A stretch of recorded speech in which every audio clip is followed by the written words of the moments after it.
welcome to my channel as I review these Dr. P.H. Martin watercolor concentrated paints. I also bought this Artist Loft painting container palette, so it has little containers on the sides, the same amount as there are colors. So I'm just pulling those out, and then I'm going to take each one and put it in the little palette that you can close with a lid, which is really nice. I got both of these items at Michael's. If you have a coupon, it's really a nice thing. On Amazon, the Dr. P.H. Martin's watercolors are less expensive. I believe they're like $45, and at Michael's they were $80. However, I had a 50% off coupon, so they were only $40 at Michael's. And I like to try and support my local craft stores as long as I can get a good deal. So right now I'm just testing out the swatches. The first one is the Hansa Yellow, and the second one is orange, and it's called Gamboge, which I don't know what that means, so I put AKA orange. And then next is a red, it's called Brilliant Cad Red. And following this is another red called Deep Red Rose, which is a really pretty color. And then in the pinkish area, the next one I really like, it's one of my favorites. It's called, now I'm going to botch this, quinacridone magenta. So it's kind of like a bright magenta-ish pink. And I'll do a close-up on these swatches in a second so you can see them a little better. This one is phthalo green. It's a really pretty green for like forests and landscapes. And then next is just the titanium white. I like it. It's very concentrated, but it's also a good liquid. And then carbon black. And this next one is called Venetian brown. I did it very concentrated, but I think if you spread it out with more water, you can definitely see a lighter hue to it. And same with this one, it is cobalt violet, and it's supposed to be a violet purple, and I tried to spread it out a little bit so you could see that it actually is purple, not just really dark blackish looking. But yeah, if you add more color or water to them, then I think the color would be less concentrated. This one is ultramarine. It's very pretty, it reminds me of an underwater scene. And finally, phthalo blue. This one has more of a light turquoisey, bright blue color to it. And here they are up close. Now I'm going to paint with them. The paint that I'm using is the magenta, and then I also use the phthalo blue. And what I am painting is just, I sketched out a little mason jar, and I'm just painting a galaxy in a jar. It's pretty popular. I've seen them around quite a few places, and basically you can't do this wrong. You just mix different bright colors that you want and kind of swirl them around in the shape of a galaxy. And in a minute here I will add the oh yeah, I'm also using violet. I didn't say that, but I'm using the cobalt violet, and now the phthalo blue, and then I will also add the carbon black as well. And for the next little bit, I'm just going to show a sped up process of my painting, trying to skip some of the boring parts, and then at the end of this, I will be reviewing the P.H. Martin's paints for calligraphy. I really like the paints so far. They're very concentrated, and so you can get a more deep color than you could with just the typical palette where they're in a watercolor cake set. They are kind of similar to the tubes.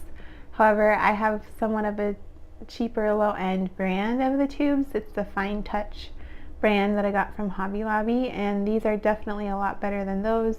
The colors are more vibrant, and I feel like it spreads more easily on the page, so they're just smoother. Definitely less chalky overall.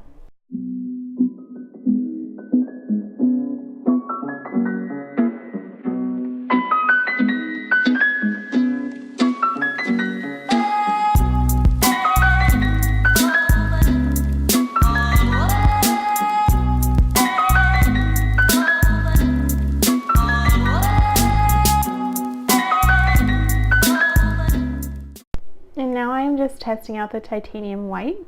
It's definitely more concentrated than it would be on a cake set, but it still has a hard time showing up. I have to do lots of layers, and then I've been spreading it around a lot, and I end up using some other means to make it more white later. And now I am going to cover up the lid so that it doesn't get all these little white marks. I am going to do a method with a toothbrush where you flick it and it makes little stars like a galaxy. So I'm trying that first with just dropping it with the droplet dispenser on the toothbrush, and that didn't work very well. So now I'm putting it on the palette and using the blue color to see if that works. But it really doesn't, and so I got my Dr. P.H. Martin's bleedproof white because I know that that works. So it's not from the set, but it's also Dr. P.H. Martin's, and it has a more concentrated feel. You need to add water to it, so it's definitely less liquid like in comparison to the set that it came with. Then I'm just adding with this gel pen in the white color, just little stars and things like that, and covering up some of my mistakes that I got outside of the lines, which it's really great for. I think just adding a little bit of stars is really nice. And I'm also using my Uniposca white paint pen to color in the little reflection on the glass of the jar, because I didn't think that the titanium white from the set was quite white enough. And some of it's spilled out, quite a lot of it, because I pushed it down. So I'm just taking a paintbrush and going back and spreading it around to the other areas to make sure it looks a little bit better. So yeah, I'd say that this set, what it comes with, is great, but you might need some other tools as well. And then I'm just using a black pen to outline the galaxy jar. And this is how my little galaxy jar turned out. It's really easy to use, and I really loved the P.H. Martin's paints. I think I'm kind of addicted to them now, and I probably will use them for everything. So now I'm just getting a little calligraphy set out that I got from Hobby Lobby. It was rather cheap. I think it was like 12 bucks for the set. I'm just testing it. I know that's not what they're meant for, and they're water-based, so it might not work. But I'm just testing out the black, and I'm going to write hello and just see. I'm definitely a beginner to calligraphy, so I may not be the best expert to review this, but I think it's fun because I know they have a set that is specifically for doing calligraphy that looks similar to this, and I almost bought that thinking it was the watercolors, but it's not. They're bigger jars of liquid for the calligraphy set versus the watercolor set, and they're in different sections of the craft store. So just testing out. It kind of all like bunches up in certain areas because of the watercolor vibe. So it definitely doesn't look as good as the traditional ink, but I think it still does the job. So it's kind of fun to play around with. And now just to compare, I'm using the traditional calligraphy ink that it came with to show you the difference. I definitely had to keep dipping my pen in frequently in order for it to make the letters. And but yeah, I'd say the traditional ink is definitely easier, but it's comparable. So that is it for this review of Dr. P.H. Martin's watercolors. I think if you're into watercoloring, it's definitely a great option. Thank you so much for joining me and watching, and please like and subscribe for more videos.